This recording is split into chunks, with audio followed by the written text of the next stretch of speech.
Bismillahirrahmanirrahim. Assalamualaikum warahmatullahi wabarakatuh. Alhamdulillahilladzi hadana lihada wa ma kunna linahtadiya laula an hadana Allah. Asyhadu an la ilaha illallah wahdahu la syarika lah wa asyhadu anna Muhammadan abduhu wa rasuluh. Allahumma fasalli wa sallim wa barik ala sayyidina wa maulana Muhammadin wa ala alihi wa ashabihi wa man sara bihadihi ila yaumiddin, amma ba'd. Hadratal mukarramin wal muhtaramin ingkang kawula hormati panjenenganipun Simbah Haji Ali Mahmudi, panjenenganipun Al Ustadz Mulyatin, ugi sedaya para jamaah Masjid Al Istiqomah, para bapak, ibu, kang mas, adik lan mbak-yu sedaya ingkang tansah kawula hormati. Alhamdulillah, bersyukur kepada Allah Subhanahu wa taala ingkang mempertemukan kula lan panjenengan kembali setelah kemarin atas doa dan restu panjenengan sedaya. Alhamdulillah kula saged nglampahi ibadah umroh kurang lebih mereka 10 hari sampai 12 hari pulang pergi. Saged lancar, selamat pulang pergi dan sehat. Ugi ada sebuah keterangan bahwa orang yang baru pulang dari tanah suci ini doanya masih diijabah selama kurun waktu 40 hari. Kita gunakan kesempatan monggo kula lan panjenengan donga sareng-sareng nyuwun dhateng Allah Subhanahu wa taala. Mugi-mugi kula lan panjenengan tansah pinaringan sehat wal afiat, pinaringan berkah umure, sehat wal afiat badane, berkah rezekine, dipun gampangaken anggenipun talabul ma'isyah, berkah dzurriyae, anak putune mugi-mugi dadi putra-putri sing sholih lan sholihah, manut nurut karo wong tuwa, alim alamah, ahlul Quran ahlullah, lan mugi-mugi dipun paringi berkah rezekine saged kangge ziarah wonten ing Makkah lan Madinah. Amin Allahumma. Al-Fatihah. A'udzubillahi minasyaitonirrajim. Bismillahirrahmanirrahim. Alhamdulillahirabbil alamin, arrahmanir rahim, maliki yaumiddin. Iyyaka na'budu wa iyyaka nasta'in. Ihdinas siratal mustaqim.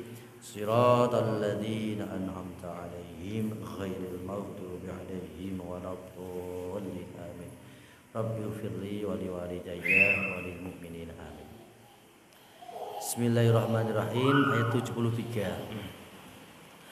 A'udzu billahi minasy syaithanir rajim. A'udzu billahi minasy syaithanir rajim. Bismillahirrahmanirrahim.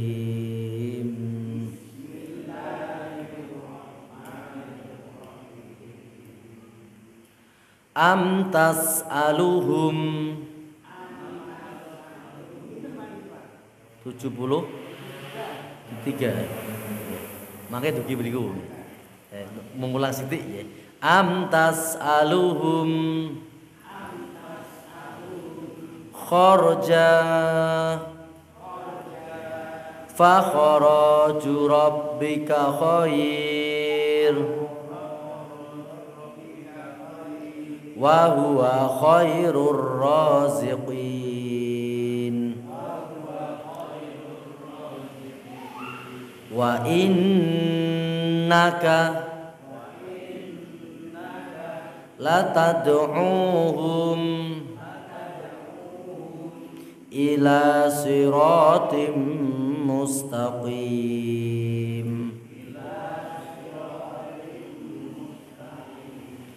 Wa innal ladzina la yu'minuna bil akhirati anis sirati lanakibun.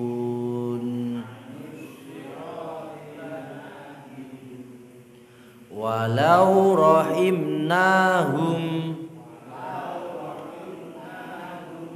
wa kashafna ma bihim min durrin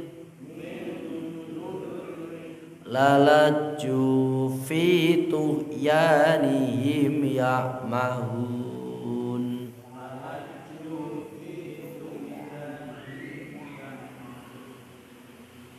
Shadaqallahul azim.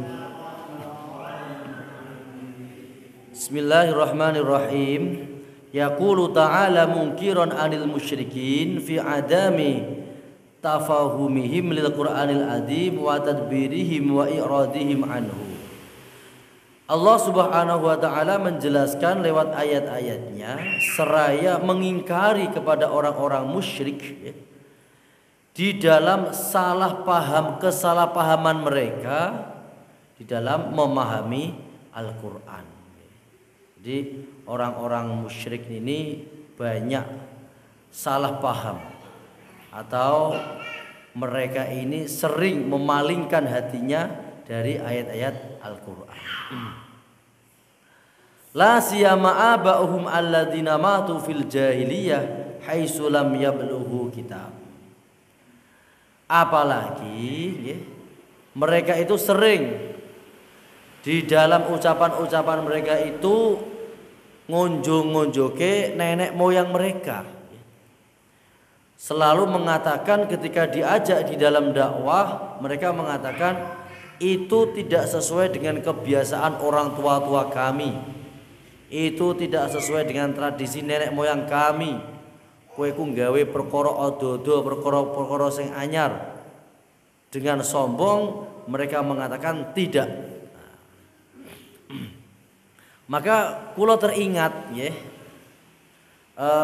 kemarin itu salah satu mikot ketika kula umrah itu ada Masjid Hudaybiyah. Jadi mikot-mikot yang mengelilingi kota Mekah ya, batasan-batasan ihram itu kan ada Bir Ali, ada Ji'rona dan ada Masjid Hudaybiyah. Nah, Masjid Hudaybiyah ini adalah masjid yang bersejarah yang digunakan untuk perjanjian antara Nabi dan para sahabat dengan kaum kafir Quraisy. Suatu saat Nabi niki ngajak karo para sahabatnya yang di dalamnya ada Abu Bakar, Umar, arep ibadah haji. Rombongan Arab ibadah haji. Perjalanan dari Madinah sampai Makkah itu naik bus saja kurang lebih 5 sampai 6 jam. Fasilitasnya lengkap, AC-ne atis, nenggone bis nggih dijatah makan. Niku meskipun ngoten nggih, perjalanannya itu nek bagi sing jamaah-jamaah sepuh kan nggih terlalu suwe lungguh kan nggih kesel. Lah saya membayangkan ketika Rasulullah dan sahabatnya nggih bergerak dari Madinah menuju Mekah kepengen arep ngibadah haji nggih dan ternyata gagal. Betapa saya ikut merasakan kekecewaan yang dirasakan oleh Umar nggih. Umar niku kan nggih Umar nggih seorang sing pemberani sedikit temperamen. Ketika Kanjeng Nabi niki dihadang oleh kafir Quraisy ora entuk mlebu Mekah, Umar niku kan jawabannya kepenak, waneni ae dak wis. Umar. Nabi menyampaikan kepada orang-orang Quraisy, wahai orang Quraisy, kami ini jamaah haji. Kami memakai baju ihram, lihatlah. Kami tidak membawa apapun, senjata apapun. Kami hanya membawa sebagaimana orang bepergian, yaitu hanya sepasang pedang yang untuk menyelamatkan kami dari hewan buas. Jadi nggawa pedang biasa ngoten siji ngoten niku biasa. Nek wong perang niku satu orang niku pedangnya 5. Bahkan ada 10. Sebab kok digigapruan pedangnya protol ganti pedang siji neh. Dan biasanya memakai baju dhirah. Baju dhirah niku jaket anti peluru. Cara saiki. Zaman mbiyen niku kulit sing memungkinkan nek ditusuk niku rada meleset-meleset lah begitu. Juga memakai tombak dan juga panah. Aku ku gak nggawa apa-apa, nganggo baju ihram. Baju ihram itu ya baju yang tidak ada jahitannya sekalipun nggih, mau diubel-ubelno tok. Mosok aku ngene iki ya mbok anggap apa merangi kowe. Tetap orang kafir Quraisy ora oleh. Umar wis nang mburi wis mencak-mencak. Wis Kanjeng Nabi bawa senjata dengan senjata atau tanpa senjata panggah wani Umar. Wis cek nggo baju ihram lah, siap. Ayo. Lo jual gue beli Umar. Tapi Nabi tidak. Nah, akhirnya Nabi melakukan perjanjian yang dinamakan perjanjian Hudaybiyah. Nah, di antaranya tokoh-tokoh dari kafir Quraisy niku pada waktu itu Suhail. Poin-poin kesepakatannya ngeten. Salah satu poin kesepakatan. 1, Nabi dan para sahabat menunda ibadah hajinya. Artinya orang sidong ibadah haji, balik pulang ke Madinah. Nah, ibarat wis siap-siap, wis nggawa bekal, wis nggawa baju ihram, wis tekan Hudaybiyah niku mun caket nggih. Naik taksi itu 30 real PP. 30 real sak reale 4.000. Ping 30. Berapa aja? Ya 120-an. Niku sudah dekat. Apakah Nabi menolak? Tidak. Nabi dengan bijaksana, ya, saya setuju. Poin pertama. Poin kedua, kalau ada orang kafir yang melarikan diri tanpa izin walinya masuk kota Madinah dan menyatakan masuk Islam, harus dikembalikan lagi ke Mekah. Nabi jawab, iya. Umar harus kudune sunah. Lho kok iso Kanjeng Nabi? Ini merugikan. Nabi sampai Umar itu napa niku le? Keluar kalimat ngeten. Kanjeng Nabi, jenengan iki sing mesti isih dadi nabi apa ora? Iku bentuk kekecewaan Umar. Nabi tidak menjawabnya. Ngerti? Itu luapan bahasa-bahasa wong sing emosi ya ngoten niku. Ora perlu dijawab. Akhirnya Umar mara ngene Abu Bakar. Abu Bakar iki piye aturan kok ngene iki? Wis ora sida kaji, ora sida ibadah kaji, perjanjiannya merugikan. Dengan santainya memang wis masyhur ya bahwa Abu Bakar itu paling utama-utamane sahabat itu Abu Bakar. Abu Bakar santai jawabannya. Umpama Kanjeng Nabi kuwi membuat sebuah kebijakan lebih dari ini, maksudnya lebih merugikan daripada ini, aku anut kok. Atas wal ingkiyat. Apa wae nek Kanjeng Nabi aku ku anut. Umar isih mubang. Poin kedua, jika ada orang dari Madinah yang melarikan diri ke Mekah, maka tidak usah dikembalikan. Niki tidak merugikan ya. Nek wong Mekah pada waktu itu Mekah kan basisnya wong kafir Quraisy. Nek ana pemuda Mekah sing tanpa seizin walinya lari nang Madinah, wajib dikembalikan. Tapi nek wong Madinah, wong Islam lari nang Mekah, tidak usah dikembalikan. Poin-poinnya kuatah ya. Di antaranya sing tak ilingi niku. Menunda haji, mulai harus haji. Yang kedua nek ana wong Mekah mlayu nang Madinah kudune dibalikno. Sing ketiga nek ana wong Madinah sing mlayu nang Mekah rasa dibalikno. Kanjeng Nabi poinnya banyak, Kanjeng Nabi mendengarkan. Kanjeng Nabi sempat ngomong napa ngereh-ngereh Umar. Mar, Gusti Allah itu Maha Kuwasa. Banyak hal yang di luar pemikiran kita Allah memberikan. Seringkali kita menginginkan sesuatu, Allah tidak memberikan, tapi Allah memberikan apa yang kita butuhkan. Tenang wae, linggih sing tenang. Tenangno pikirmu. Nabi hanya minta satu saja. Nabi dawuh, "Wahai Suhail, kamu telah mengajukan beberapa poin dan saya setuju. Saya hanya satu saja poin. Apakah kamu menyetujuinya?" Suhail, silahkan. Nabi permintaannya mong siji. Bebaskan orang Mekah diskusi berbicara tentang Islam. Suhail jawab, ora apa-apa, yo oke setuju. Nah, kita sepele kan? Nah, apa dampaknya? Ya. Dampaknya setelah diberi kebebasan berbicara diskusi tentang Islam, akeh pemuda Quraisy iki sing ingin tahu Muhammadku sing benere piye. Nek dipikir-pikir ya bener Muhammad kok. Masa awak dhewe iki wong seger waras, wong pinter lek nyembah watu iki ya ora masuk akal. Watuku gak iso gawe manfaat apa-apa, ya ora iso gawe mudarat apa-apa. Dipikir-pikir bener Muhammad. Terus ada lagi sing berbicara. Kurang apa meneh?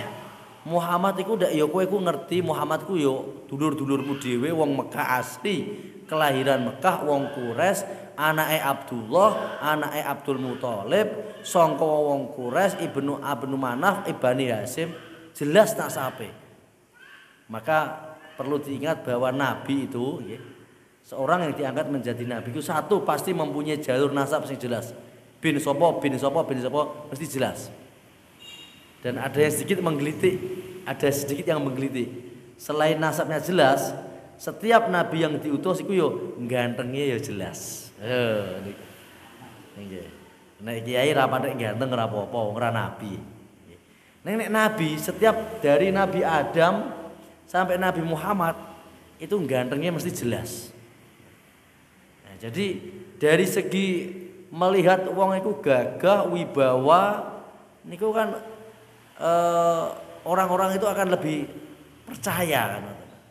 Sapa wong sing ora tresno karo Muhammad, wong yang ganteng, gagah, amanah, al-amin, gak tahu ngapusi. Akhirnya mulai terjadi diskusi-diskusi dan itu dibebaskan, wis kadung janji, ya. Akhirnya ketika perjanjian Hudaybiyah ini banyak pemuda-pemuda Quraisy iki sing masuk Islam secara sembunyi. Akhirnya nanti menjadi kekuatan tersendiri ketika terjadi Fathatul Makkah, pembebasan kota Mekah, nggih. Niki kekuatan interne Quraisy wis tergoyang. Ibarat napa? Suatu negara, nggih. Kaya Belanda niki ape nyerang Indonesia. Nek wong pribumine isih solid, Belanda gak mungkin bisa menggoyang. Tapi nek interne iki wis goyang, ya wis harus dicapek-capek. Dan ternyata kan terbukti nggih. Belanda itu dapat njajah wong Indonesia nganti 300 tahun ora karena wong hebat kan ora. Karena pengkhianat pribumi.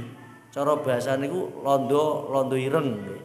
Temenggung-temenggung sing berafiliasi ngewangi londo. Jadi kaki tangane londo.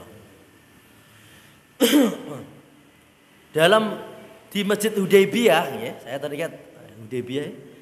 Umar sempat takon, "Kanjeng Nabi, ayatnya kan jelas, ayat Al-Qur'an menerangkan bahwa kita akan ibadah haji, kita akan tahalul, kita akan tawaf. Mosok ayat Al-Qur'an gak bener?"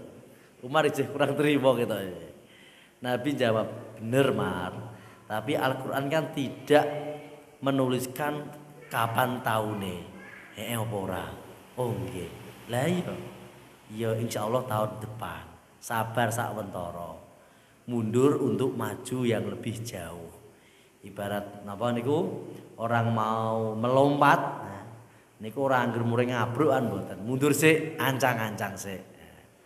Jadi betul ayat itu menjelaskan bahwa Nabi dan sahabat akan tawaf, akan tahalul, akan sa'i, betul. Tapi ayat itu kan juga tidak menjelaskan kapan tahunnya. Insya Allah atas izin Allah tahun depan. Yuk do mulai sabar ojo nesunan.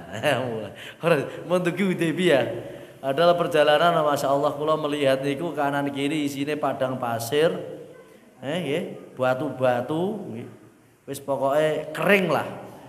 Lambe bibire kula niki nganti do pecah-pecah. Nang Madinah niku nganti do pecah-pecah. Jadi mboten kaya mriki jenengan nek zaman biyen jenengan diceritani wong tuwa-tuwa do mlaku tekan Kudus, mlaku tekan Muria, mlaku tanpa nggo motor. Nek nang Indonesia kan ana wit-witan ngaup, nggih. Ana kali gemriji aduse teng ngarep mboten wonten, wis pokoke ngentang-ngentang. Ini menunjukkan bahwa kualitas keimanan para sahabat itu luar biasa. Sesuai dengan ngendikane ulama wa amaratul wasili ila haqiqatil iman ayyah taroma fihi salamatu dinihi wa in kana fihi talfu malihi au jahihi au waladihi au nafsihi. Tanda-tanda orang yang sampai kepada hakikatnya iman adalah tiang-tiang sing milih slamete agamane. Senajan di dalam pilihan itu akan mempunyai konsekuensi rusak hartane, ilang pangkate, rusak anake, bahkan rusak nyawane. Tetap dia akan sami'na wa ata'na. Tetap dia akan at-taslim wal inqiyad, yakin, mantap pada sunnah Rasulullah Muhammad sallallahu alaihi wasallam. Am tas'aluhum kharjan fa kharaju rabbika khair wa huwa khairur raziqin. Sudah tak turune. Bal ja'ahum bil haqqi. La fasadatis sama'u wa innaka la tad'uhum am tas'aluhum. Am tas'aluhum kharjan. Qala Al-Hasan akhraja huwa ju'lan. Upah. Muhammad, apakah kamu di dalam dakwah ini meminta upah? Nah, tentu ini pertanyaan yang tidak butuh jawaban, pertanyaan untuk menguatkan. Ibaratnya koyok santri, kiai ngandani santrine. Kowe kok rasa-rasa ngaji kenapa? Apakah kamu tidak ingat tujuan dari rumah?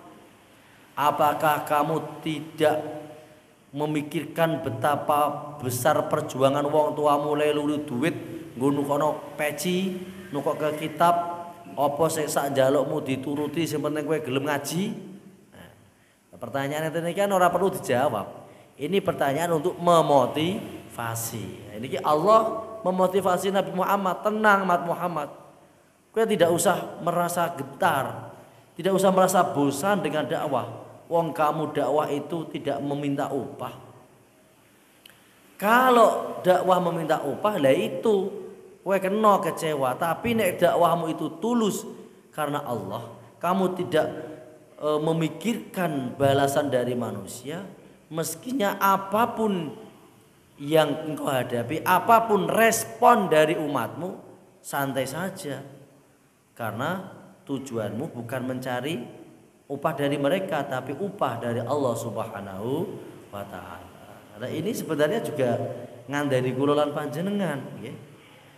Karena kewajiban dakwah itu bukan hanya para nabi, ustadz tok, mboten. Jenengan iku nggih wajib dakwah, nggih.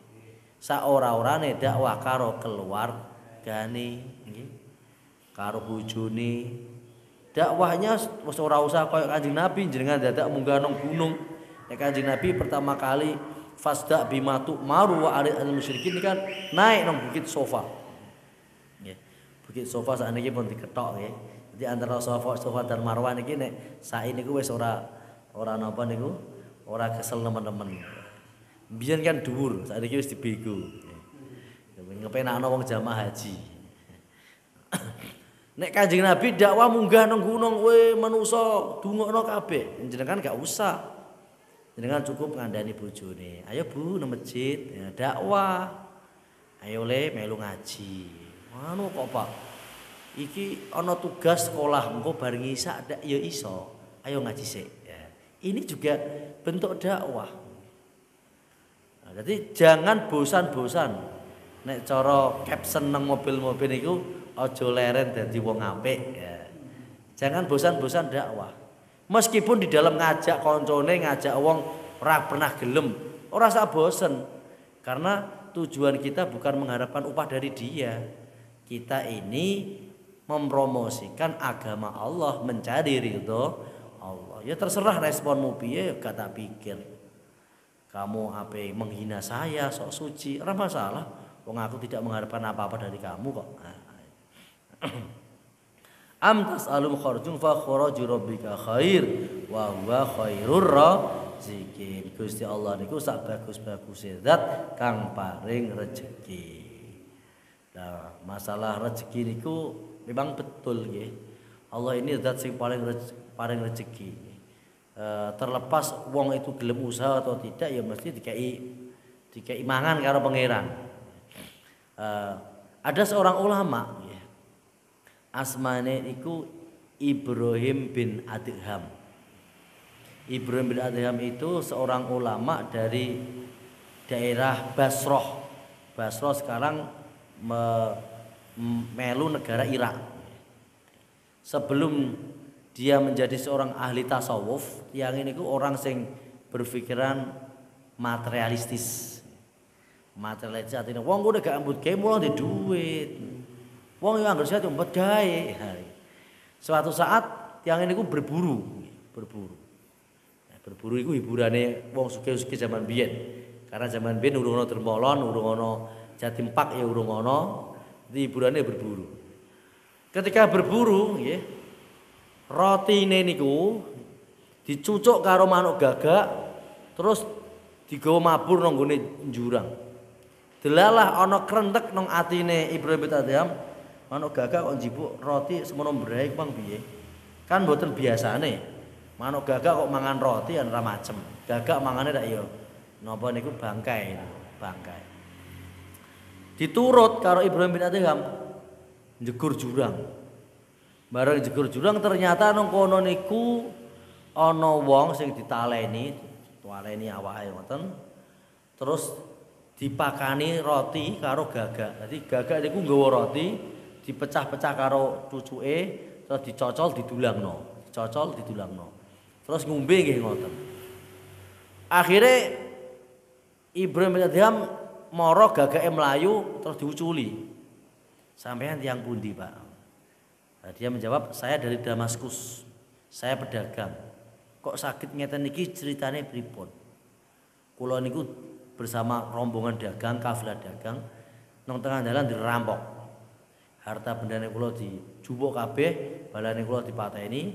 Kula niku batine wong kula niku sing ketuane. Rampoke niku batine kula niku dipateni secara berlahan. Taleni diuncana jurang. Tapi ternyata Allah berkehendak lain. Aku nang jurang iki setiap sedina ku ana manuk gagak makani aku ya ping 3. Alhamdulillah. Dari situ Ibrahim oh yakin. Berarti bener wa ma min dabatin fil ardi illa Allahi rizquha. Kabeh gegremetan sing ana nyawane nang nggone bumi kabeh dicadang rezeki karo Gusti Allah. Akhirnya Ibrahim bin Adham yakin dan dia beralih dari pikiran yang materialistis menjadi seorang ulama ahli tasawuf. Wa kharaju rabbika khair wa huwa khairur raziqin. Ai anta la tas'aluhum ujrah wala julan. Muhammad kowe iku ora njaluk opah ya ora njaluk apa-apa. Wala syai'an ala da'watika iyyahum alal huda. Kowe iku dakwahmu hanya tulus ikhlas mengajak mereka untuk kepada jalan yang benar petunjuk.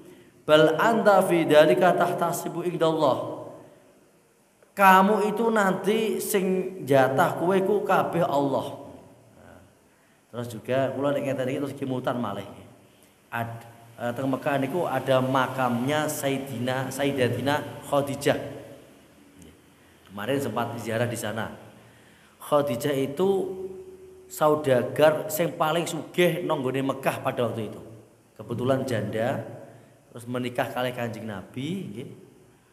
Harta bendane niki sing akeh kaya ngono. Niku iso entek resik dienggo modali bojone berjuang di jalan Allah. Khadijah niku gak pernah njaluk neko-neko napa-apa kali Kanjeng Nabi, gak pernah. Blas. Jadi ora pernah mas nek cara umpamane bahasane wong Indonesia. Kowe iku teko nang kene modal dengkul bloko kabeh kon ngurku kabeh. Tidak ada seperti itu. Nah, biasane nggih, kita ngomong kebiasaan adat iku nang Indonesia.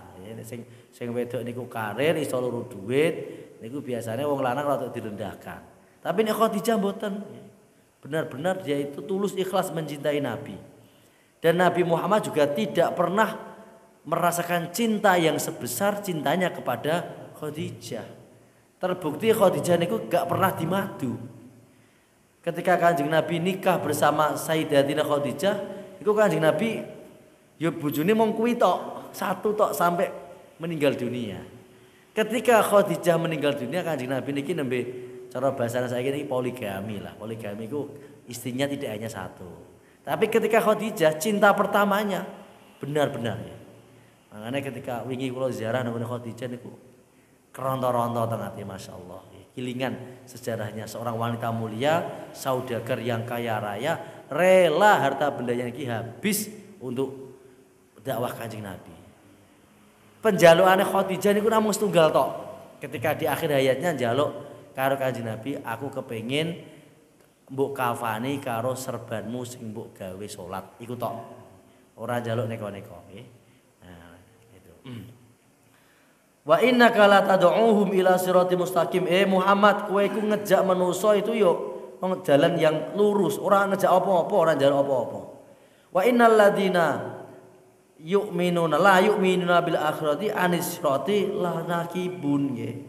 Qala Imam Ahmad, ini ada cerita hadis dari Imam Ahmad yang berkaitan tentang ayat wa innal ladzina la yu'minuna bil akhirati anis sirati lanakibun.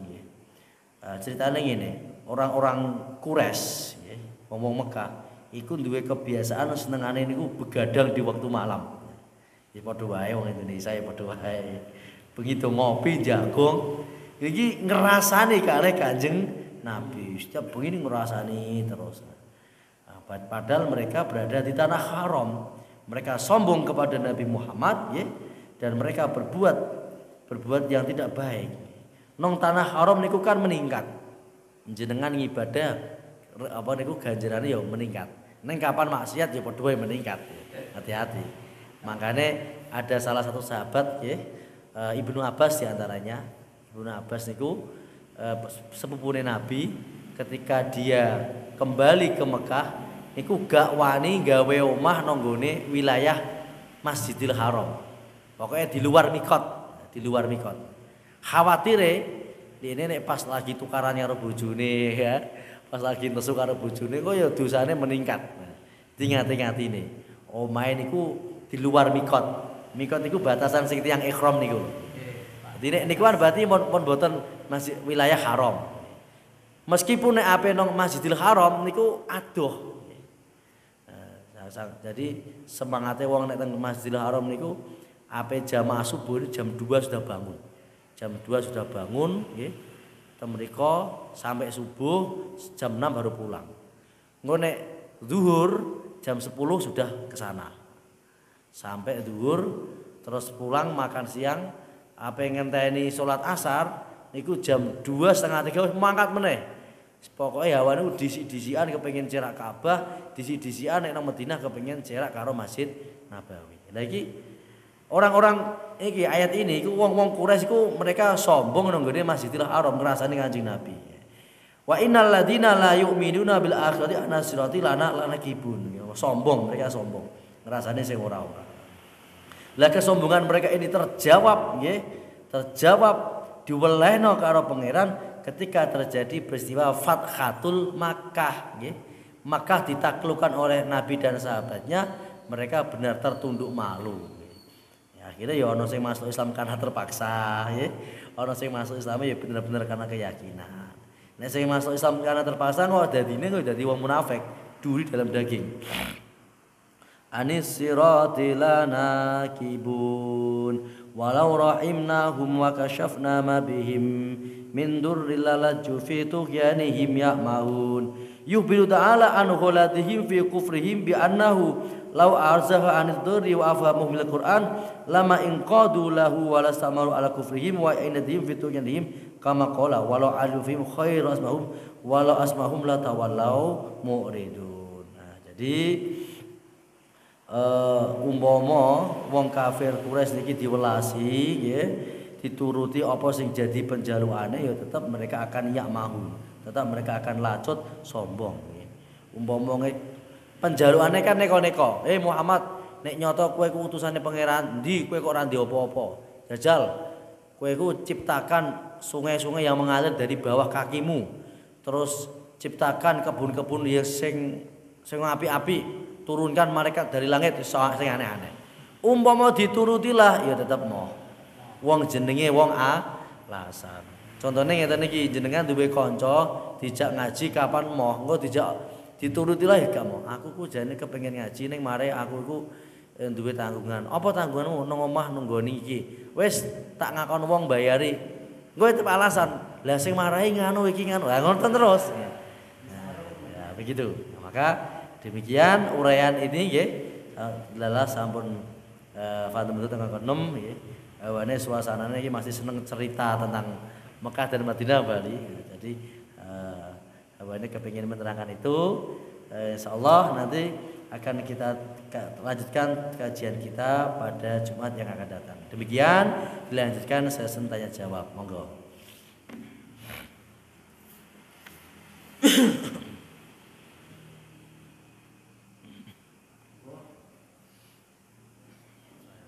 Nggih, enggak. Mengenai nasab.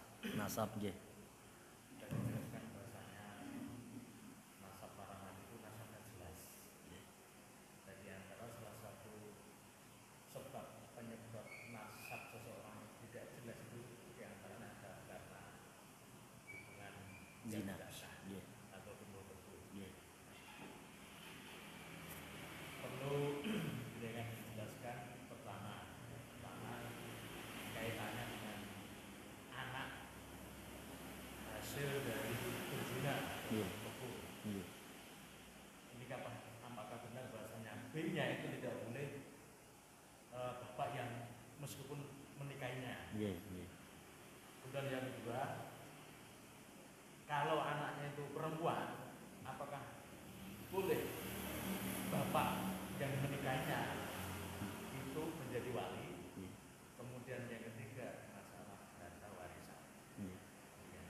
Ya. Betul, ya. Jadi nasab itu penting. Jadi di dalam Islam itu ada maqasidus syariah.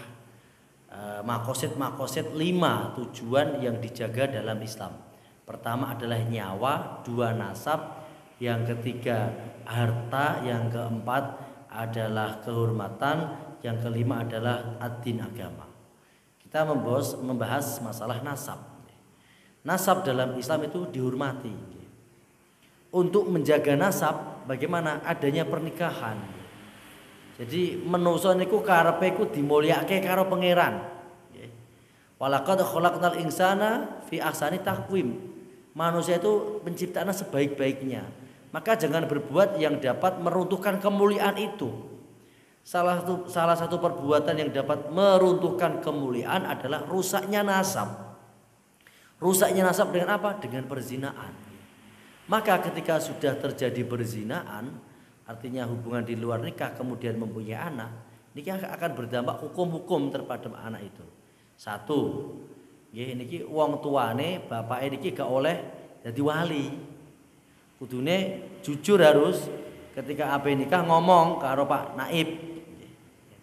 Lah alhamdulillah kebetulan untuk Indonesia sebenarnya itu sudah memfasilitasi seperti itu wis sudah lengkap.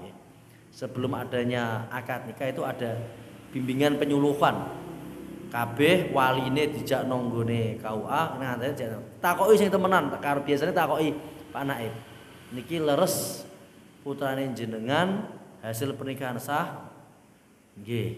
Terus dicocokno, Pak Naib niku nyocokno tanggal lahir karo buku nikah. Makanya terjadi rentang sing ora masuk akal. Nikah tahun sekian, anake tahun sekian. Nah, bisa dadi takon. Nah itu harus Pak Naib itu biasanya wis mohon Pak jenengan jujur mawon. Iki mangke mundak sakake anake jenengan nek dinakake gak sah. Akhirnya nopo? Ketika jujur iku mau anaknya di luar nikah ya dinikahkan wali hakim. Wali hakim. Wali hakim itu berarti wali yang diangkat oleh pemerintah setempat. Nek tenggene Indonesia niku ketuane KUA. Ora naib biasa mboten ning ketua KUA. Karena ketua KUA itu sing mendapat baiat nggih dari penguasa yang bisa menjadi wali hakim. Tapi ngeten iki biasanya ya dadi utak-atik dhewe. Biasanya sing tukang otak-atik niku ya sing wong sing ngerti hukum. Wong sing ngerti hukum nggih iso kelah nggih. Ape nikah meneh ya sing ora lewat KUA, wali hakim iku enggak harus lewat pemerintah. Sepenting ngalim adil. Nikah karo kiai oleh. Wah, akhirnya nikah ora lewat KUA. Jadi anak yang hasil dari perzinahan itu tidak boleh ya, tidak bisa dinikahkan ya. Karena meskipun secara biologis itu anaknya tapi secara hukum tidak walinya ya. Karena dia melanggar hukum. Terus mengenai hukum waris mewaris ya. Binnya ya. Binnya ini ya ibunya ya. Karena meskipun secara biologis ya niku adalah darah dari bapaknya, tapi karena cara mengambilnya salah ya binnya ini tidak bisa dibinno bapaknya. Ya, tetap bin ibunya.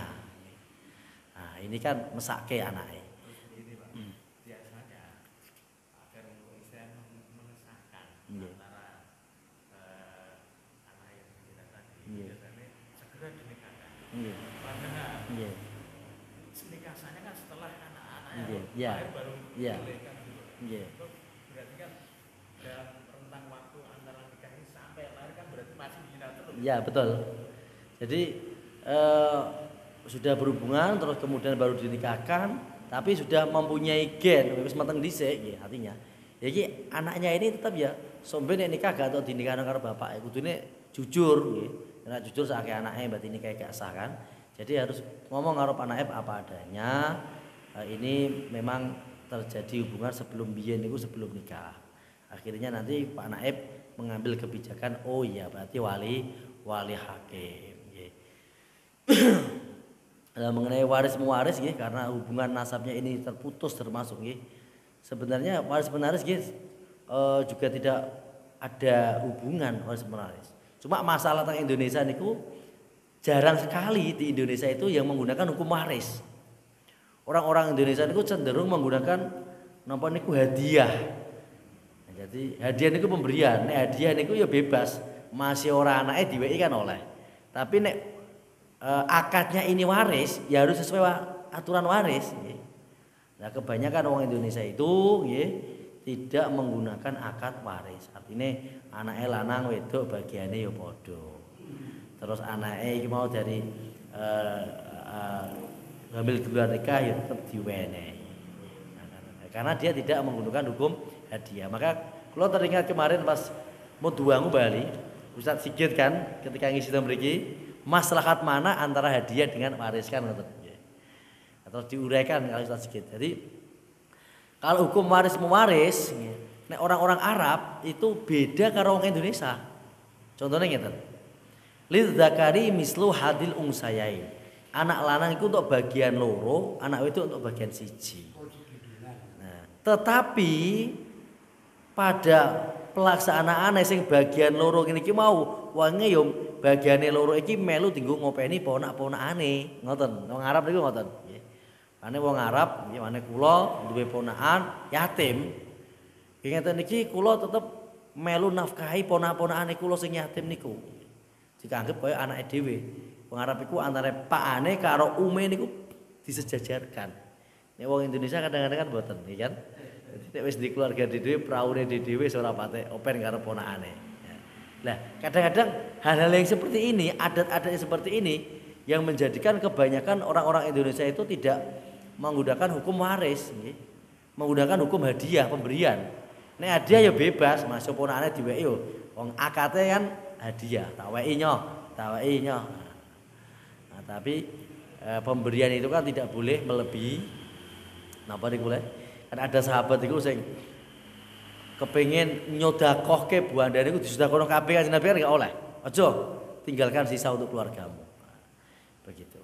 Monggo ada pertanyaan lagi?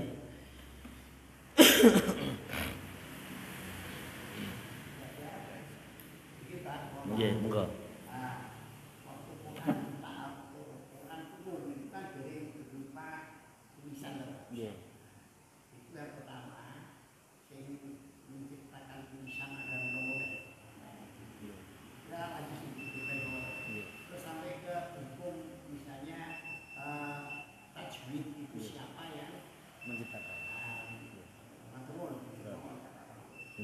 Sedikit yes. Jadi yang menulis Al-Quran itu sahabat Nabi. Nabi itu ummi, boten sakit baca dan nulis. Di antara sahabat Nabi yang terkenal tukang nulis nggih Zaid bin Harisah niku. Jadi ketika Nabi ngendika napa niku ditulis teng kene lembaran-lembaran pelepah kurma, teng kene kulit-kulit. Terus ketika Islam berkembang nggih. Sebelumnya Islam niku kan fokus teng kene wong Arab. Wong Arab niku gak usah belajar tajwid wis fasih. Karena dia terlahir sebagai lisanul Arabi. Ketika agama Islam ini berkembang ke non Arab niku termasuk wilayah Iran niku non Arab, Turki nggih non Arab. Niki orang mereka niku mengucapkan bahasa ya kayak kurulan panjenengan niki. Batasan niku ya angel apa doe. Nah itu mulailah ada seorang ulama kula supe namine itu dari kebangsaan orang-orang Kufah, wong Irak niku pinter-pinter. Niku mencetuskan ilmu tajwid. Ilmu tajwid itu tujuane nglemesno ilate kula lan panjenengan ben kaya ilate wong Arab. Nek zaman biyen ketika Islam masih di Mekah dan Madinah dan sekitar jazirah tidak ada ilmu nahwu, tidak ada tajwid karena mereka terlahir sebagai lisanul Arabi. Ketika Islam berkembang sampai ke Khawarizmia niku sekarang Kazakhstan, Uzbekistan niku nggih. Niku nggih ngomongnya ya kaya kula lan panjenengan niki. Kon ngomong Arab ya padha angel. Nah, maka terciptalah ilmu tajwid. Demikian semoga bermanfaat. Kirang lebihnya mohon maaf. Akhirul kalam wal afu minkum. Wassalamualaikum warahmatullahi wabarakatuh. Subhanakallahumma wa bihamdika asyhadu an la ilaha illa anta astaghfiruka wa atubu ilaik.